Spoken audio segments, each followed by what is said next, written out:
Hello there, fellow time travelers, and welcome back. My name is Miss Anita Radu, and I seem to be stuck here in the year 2023. And I'm from the year 1752. Do you think you could help me try to get back home? Perfect. You are just the person I need.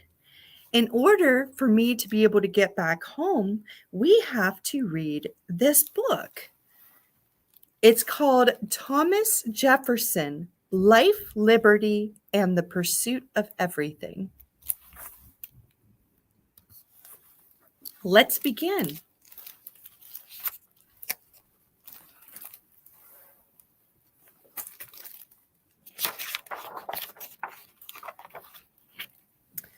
Thomas Jefferson had red hair and some freckles, about 20, I think. He grew to be very tall. Oh, and yes, he was the third president of the United States. He was born in 1743 on a plantation, a very large farm in Virginia. What was he interested in? Everything. I mean it, everything.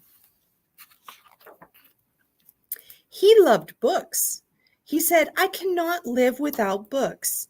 Books on history, science, philosophy, government, mathematics, music, art, and so much more. He read about shrews and shoes and bees and cheese and how to say please in French, Spanish, Latin, Greek, Italian, German, English, of course. He was quite polite. He designed and built his home on a mountain in Virginia and called it Monticello, which means little mountain in Italian. He kept changing the house all the time. There were 76 windows to let the light and air in. He loved flowers, growing, and fish in the pond. Another way of saying that is he loved flora and fauna. The house was a museum of his mind. Jefferson was curious about everything. A visitor walking in would see all kinds of collections, maps, mastodon bones, paintings, statues, and Native American artifacts. Like this tribal shield, decorated with a fierce and ferocious beast that could give you nightmares. Ugh, nightmares. Why do we have them? Even his bed was interesting. He designed it to be open to two different rooms. Jefferson slept slightly sitting up, so he was ready to spring out of bed at the first light of dawn. He wanted to do things. He could either go into his study with his ingenious copying machine and rotating book stand, or he could get out of bed on the other side, jump into his boots, and go outside. Often, he would go to his vegetable garden. Thomas Jefferson loved his garden almost more than anything. He believed people should take care of the land and grow healthy food. A garden makes people happy. He thought vegetables should be the main course and meat a side dish. His favorite vegetable was peas. Peas really are wonderful and fun to count. Pea list: Arkansas, black-eyed, cowpea, everlasting, hotspur, marrowfat, pearl, Prince Albert, Prussian blue. He also loved music. He practiced his violin 3 hours a day. How did he have time for that. He had a good life, full of work and love, but sadly his beloved wife Martha died young. Four of their six children died before they reached adulthood. Here is his darling Patsy, the only child that lived longer than he did. Jefferson wanted her to be a smart woman and gave her this advice: determine never to be idle. No person will have occasion to complain of the want of the time who never loses any.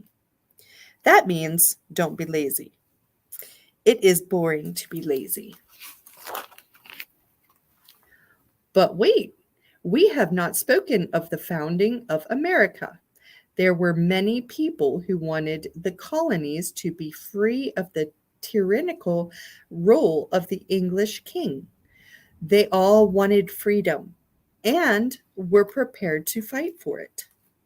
Here we have John Adams, Ben Franklin, the brilliant Benjamin Franklin of the crazy great hat was one of them. So was John Adams. Of the fiery temper, he and Jefferson were close friends, except when they were fighting. And of course, there was George Washington, another tall redhead, but who could know under that powdered wig? He would command the army during the Revolutionary War. He wore a set of false teeth made from ivory and wires. They fit him badly and hurt him also. Poor George, brave George. By George, I think he did not complain too much.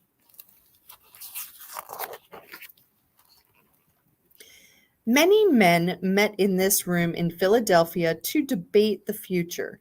Thomas Jefferson, who was a terrible speaker but a great writer, was chosen to write the Declaration of Independence. It is one of the greatest documents ever written and a beacon of liberty for people all over the world. We hold these truths to be self-evident: that all men are created equal, that they are endowed by their Creator with certain unalienable rights, that weigh these are life, liberty, and the pursuit of happiness. It would be many years until most Americans were treated equally, but it was the ideal on which America was founded, and it is still strived for today. The American Revolution was fought, and the colonies were now independent of Britain. George Washington was elected first president of the United States of America. John Adams was elected the second president. And in 1800, Thomas Jefferson was elected third president of the United States. He was a strong leader with many ideas. He believed in separation of church and state. That means that all people should be free to practice whatever religion they like. Religion should not be a part of government. President Jefferson bought land from Napoleon, and the brilliant and fierce Emperor of France, and doubled the size of the United States. Napoleon needed money. It was called the Louisiana Purchase. He sent Meriwether Lewis and William Clark on an expedition to explore the land from the Mississippi River all the way to the Pacific Ocean. They traveled through wild forests and rivers and mountains for 3 years. Such brave men. They met many Native American tribes people, including Sacagawea, who was only a teenager, but she also helped guide them.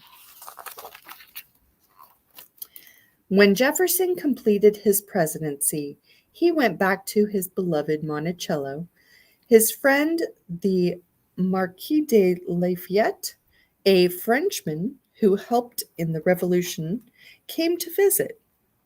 They would stroll through the gardens, plucking figs from the trees.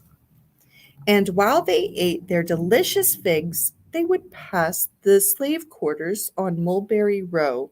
The man who said of slavery, "This abomination must end," was the owner of about 150 slaves. The monumental man had monumental flaws. The slaves lived in cramped rooms with few possessions. What did they do? Everything. They tailored and cooked and labored in the fields from dawn to dusk. Jefferson would visit the kitchen each week and wind the grandfather clock. He probably said a few kind words to the cooks. In the fancy dining room, they had the best of everything, even vanilla ice cream, and so many kinds of pudding, apple bread, huckleberry, lemon, macaroni, orange, plum, quince, and tapioca pudding, all produced by the endless labor of slaves. Jefferson may have been a kind master, but it was still a horror.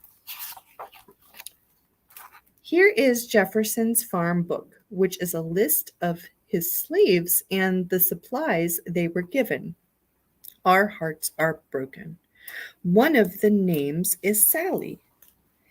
It is strongly believed that after his wife died, Jefferson had children with the beautiful Sally Hemings. Some of them were freed and able to pass for white.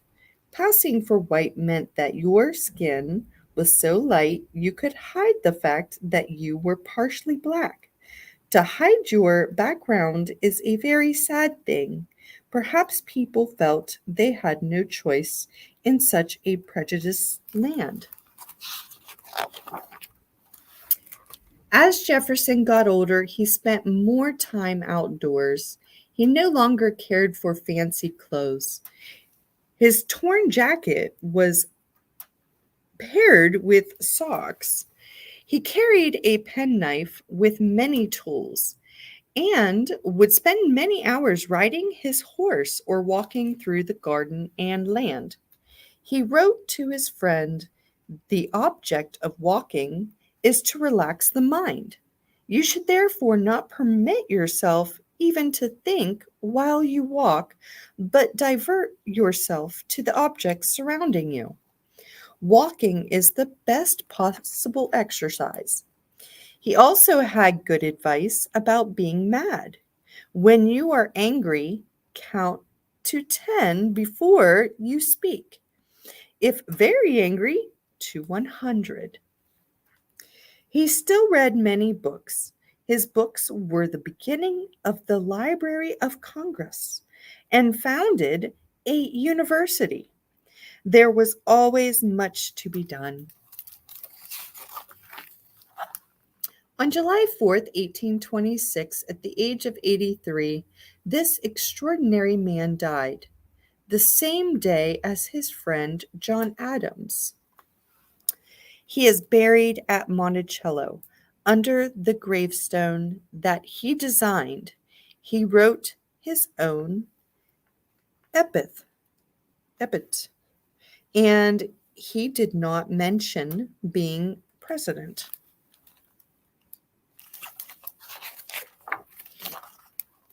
If you want to understand this country and its people and what it means to be optimistic and complex and tragic and wrong and courageous, you need to go to Monticello. Walk around the houses and gardens. The linden trees might be in bloom, filling the air with their delicious perfume. Maybe you will lie down under a tree and fall asleep thinking about life, liberty, and the pursuit of everything. And that concludes our story today. So that means I can go home now to 1752. But before I go, here is a craft that is ready for you to be picked up at the Belair Library. It is a George Washington puppet. You put your hand in the bag and he talks. So stop in today, parents, and pick up your craft. They are ready at the table beside the circulation desk. And there are cutouts of Thomas Jefferson in there, and have the children color them and glue them to the bag so that it looks like this. Thank you for joining me today, and I hope to see all you time travelers next week.